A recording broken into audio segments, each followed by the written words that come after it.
ജെറമിയ 46 അധ്യായം. ഈജിപ്തിനെതിരെ പ്രവചനം. കർത്താവ് ജനതകൾക്കെതിരെ ജെറമിയ പ്രവാചകനോട് അരുളിച്ചെയ്ത വചനങ്ങൾ. ഈജിപ്തിനെ കുറിച്ച്.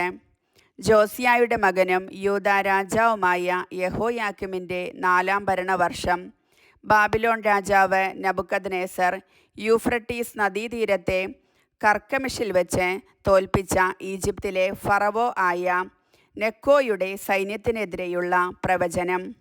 പടച്ചട്ടയും പരിചയും ധരിച്ച് യുദ്ധസന്നദ്ധരായി മുന്നേറുവിൻ. അശ്വസൈന്യമേ, കുതിരകൾക്ക് കോപ്പിട്ട് ജീനിമേൽ ഇരപ്പുറപ്പിക്കുവിൻ. നിങ്ങൾ പടത്തൊപ്പി ധരിച്ച് അണിനിരക്കുവിൻ. കുന്തം മിനുക്കുവിൻ.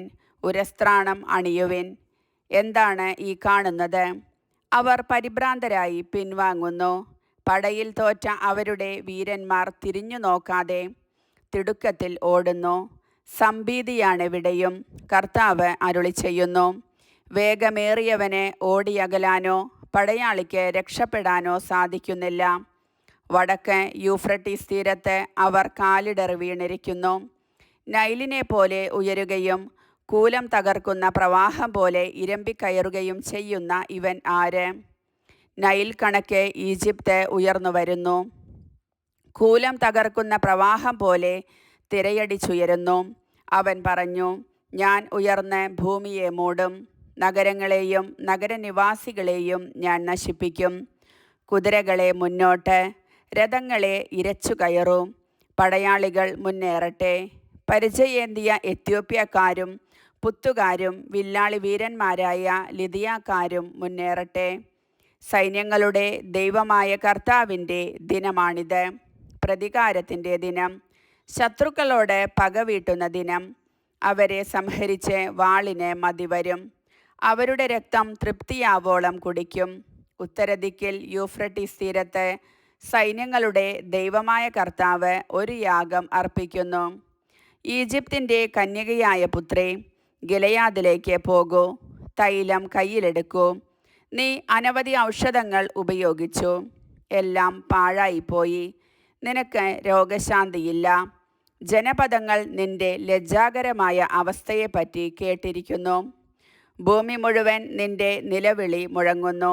പടയാളികൾ പരസ്പരം തട്ടിവീഴുന്നു. ഈജിപ്തിനെ ചവിട്ടിമെതിക്കാനുള്ള ബാബിലോൺ രാജാവായ നബുക്കദ്നേസറിൻ്റെ വരവിനെക്കുറിച്ച് ജെറമിയ പ്രവാചകനോട് കർത്താവ് അരുളിച്ചെയ്തു. ഈജിപ്തിൽ പ്രഖ്യാപിക്കുക. മിഗ്ദോയിലും മെംഫിസിലും തഹ്പൻഹസിലും വിളിച്ചു പറയുക. ഒരുങ്ങിയിരിക്കുവിൻ, സദാ ജാഗരൂകരായിരിക്കുവിൻ. നിങ്ങൾക്ക് ചുറ്റുമുള്ളവയെല്ലാം ഖഡ്ഗം ഗ്രസിക്കാൻ പോവുകയാണ്. എൻ്റെ അപ്പീസ് നിപതിച്ചു. നിന്റെ ആ കാളക്കൂറ്റൻ ഉറച്ചു നിൽക്കാഞ്ഞതെന്തുകൊണ്ട്?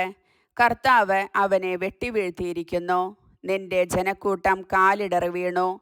മർദ്ദകൻ്റെ വാളിൽ നിന്ന് രക്ഷപ്പെട്ട് നമുക്ക് സ്വന്തം നാട്ടിലേക്കും സ്വന്തം ജനത്തിൻ്റെ അടുത്തേക്കും തിരിച്ചു പോകാം എന്ന് അവർ പരസ്പരം പറഞ്ഞു.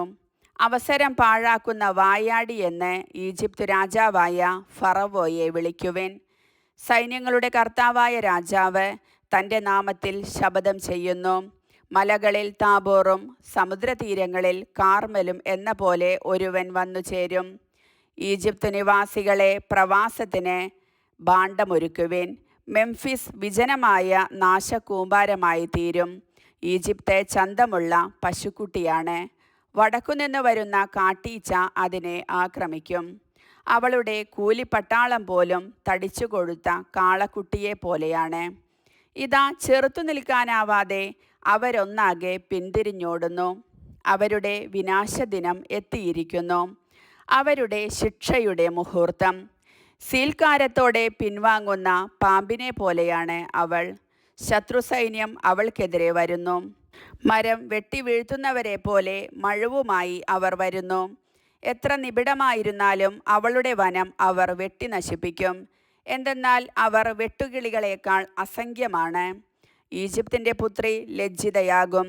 വടക്കുനിന്ന് വരുന്ന ജനത്തിൻ്റെ കയ്യിൽ അവൾ ഏൽപ്പിക്കപ്പെടും.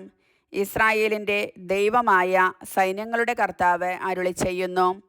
തേബസിലെ ആമോനെയും ഫറവോയെയും ഈജിപ്തിനെയും അവളുടെ ദേവന്മാരെയും രാജാക്കന്മാരെയും ഫറവോയുടെ ആശ്രിതരെയും ഞാൻ ശിക്ഷിക്കും. അവരുടെ ജീവൻ വേട്ടയാടുന്ന ബാബിലോൺ രാജാവായ നെബൂഖദ്നേസറിൻ്റെയും സേവകരുടെയും കയ്യിൽ ഞാൻ അവരെ ഏൽപ്പിക്കും. എന്നാൽ പിന്നീട് ഈജിപ്ത് പഴയതുപോലെ ജനവാസമുള്ളതാകും. എൻ്റെ ദാസനായ യാക്കോബെ, ഭയപ്പെടേണ്ട. ഇസ്രായേലെ, പരിഭ്രമിക്കേണ്ട. ദൂരെ ദേശത്തെ അടിമത്തത്തിൽ കഴിയുന്ന നിന്നെയും നിന്റെ മക്കളെയും ഞാൻ മോചിപ്പിക്കും. യാക്കോബ് മടങ്ങിവരും. അവന് ശാന്തിയും സുരക്ഷിതത്വവും കൈവരും. ആരും അവനെ ഭയപ്പെടുത്തുകയില്ല. എൻ്റെ ദാസനായ യാക്കോബെ, ഭയപ്പെടേണ്ട. ഞാൻ നിന്നോട് കൂടെയുണ്ട്. നിന്നെ ഞാൻ ഓടിച്ചു കളഞ്ഞ ദേശങ്ങളിലെ ജനതകളെ ഞാൻ നിർമൂലമാക്കും. എന്നാൽ നിന്നെ നിശ്ശേഷം നശിപ്പിക്കുകയില്ല. ഉചിതമായ ശിക്ഷ നിനക്കു ലഭിക്കും. നിനക്ക് ശിക്ഷ കിട്ടാതിരിക്കുകയില്ല.